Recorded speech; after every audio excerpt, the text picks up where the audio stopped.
Today I'm going to be showing you what Chobani Greek yogurt looks like under the microscope.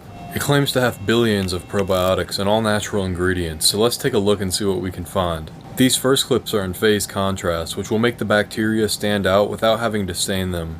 You can start to see some of the rod-shaped ones here at around 200x magnification. Chobani yogurt has multiple different strains of probiotics, including Lactobacillus acidophilus, Lactobacillus casei, Lactobacillus bulgaricus, and Lactobacillus bifidus. There is also Streptococcus thermophilus present, a circular bacteria that forms in chains, which is a requirement by the USDA standards to produce yogurt. I got some good shots of both the bacillus and the Streptococcus flowing under the slide here. I also got a shot of what may be the bifidobacterium, which is a non-modal species of branch bacteria that looked like deformed rods clumped together. As always, let me know what you'd like to see next down below, and thanks for watching.